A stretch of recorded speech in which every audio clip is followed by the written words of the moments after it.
All right. Number 10. I forgot what number it is. Maybe I'll just stop saying the numbers. I think that'll make things a little easier for me. So, whatever number it is, here we go. So,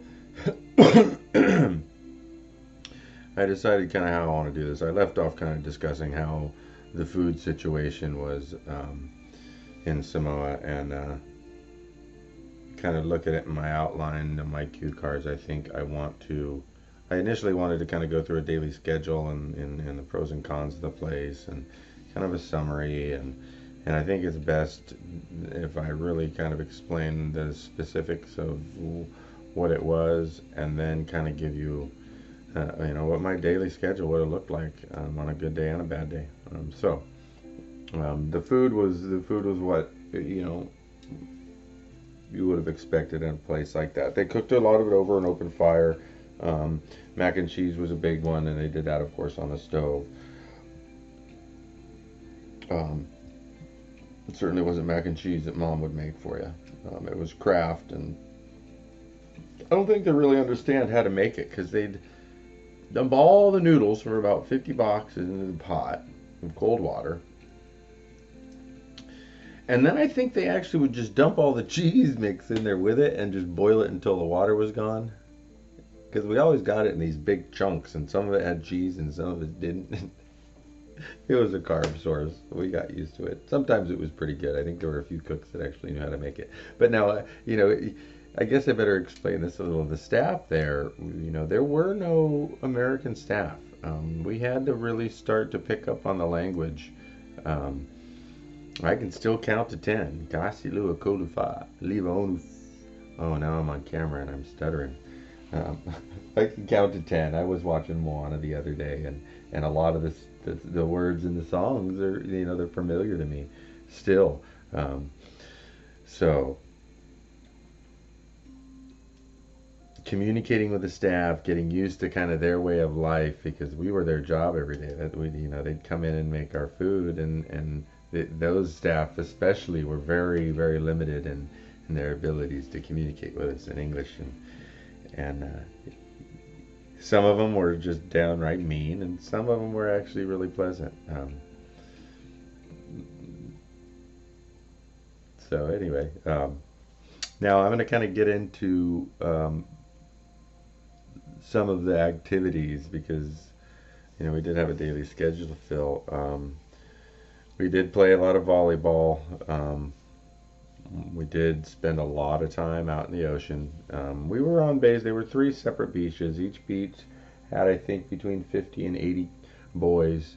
Um, there were, there were huts basically. On some beaches, they were made out of, what you would find out there, palm tree logs and thatch roofing, open doors. Um, Usually, the thatched roof would come down past where there would be an opening at the top of the wall, um, so that during the real windy weather, you could keep a wall there and still have airflow through there. Some of them were tin roof. Some of them didn't. Some of them were tin roof and didn't have windows at all. But they did have big tarps that dropped down for when the storms came through. Because we'd keep our tubs. We basically each group of boys would have a group of boys of 10 to 13 would have a Samoan family father, they called him. Then we'd have a family leader, an assistant family leader, and then another 8 to 10 boys, I guess. That was our family. We each got names, so it was trust, accountability, spirit, stuff like that. I don't remember all the different names. But anyway, we lived in these groups, and we each kind of on different beaches. They looked different depending on what the building materials were that were available. Because this was, remember, we're talking third world country. They didn't have access to Home Depot and all that shit. Everything was built and developed there off of what they had, and we lived in that. So, anyway, forget what I kind of was getting onto there with that, but one of the things other than volleyball and playing out in the ocean, we did do a lot of well, we'll get into that later. I'm kind of stuck at this point. Okay. So obviously it wasn't just us going to this place and we spend our days eating crappy food and playing volleyball and swimming in the ocean. We did do school. I went through several grades. I didn't graduate. The school was the same building we slept in. It was the same building we did the educational video. I'll probably tell you a little bit of educational videos and what those are during the schedule thing. Real just time filler type things at the end of the night once the sun went down. And I don't know. Yeah, see, this is... Bear with me here. So there was a level system there. There was levels 1, 2, and 3, and then there was levels 4, 5, and 6, and they were very, very separated for a reason, and I'll explain that. Now remember I said they're beaches, and if you can just imagine, you know, being on an island like that down there, and sort of just these cove-like beaches, you know. You can't really get out of the beach if you walk down it, because you're going to end up in the ocean where there's rocks, and you just can't go that way. And you can kind of get through the other way, but if you go the other way, you're going to land on another beach. And the central beach had access to the other two from the sides, and the others were pretty much blocked off on the end. You know, if you could get through, you're going to find yourself in a village, and believe me, all the Samoan villagers around the area knew if you see a little white boy running around, beat his ass and bring him back. There were plenty of stories that ran around that facility about the kids that tried to run away and came back beat to shit. They didn't get very far. So anyway, there were a series of houses on each one of these beaches. Anyway, so we had this level system, and you had to stay with your family all the time with each activity. You know, whether you're in the school folly is house. So when you hear me say folly, it means house or building. You had to stay with your family. Levels 1 and 2, if you even had to leave your family to go to the bathroom, you had to yell for somebody down the beach to watch you walk to where the bathrooms were. They weren't outhouses.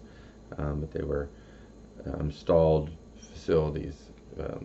It was, yeah. Try to imagine yourself in a third world country the whole time I'm talking about this. I guess I tend to get distracted from the fact that for me it became just very day to day and regular. You know, no shoes. So I'm trying real hard to be able to explain this in a way that I can still give you the perspective of what's going on, because I hear myself and it just kind of sounds like it's just, you know, and it is, you know, to me, but the reality of it is it was pretty fucked up in the way we had to live. But you had to work through these levels, not just by following the rules and being good, but you had to open up. You had to open up. You had to reveal yourself. You had to reveal your secrets and talk about yourself and tell everybody everything about you. Get your dick out and play with it. Unfortunately, I don't mean that. I do mean that literally as well as figuratively. Unfortunately. So, it was a fucked up place. It was a very fucked up place. And I apologize for my language to any younger viewers. Check out the next one. I'm going to try and organize it a little bit better. That kind of felt scattered. Again, it's an emotional subject for me. So, see you on the next one.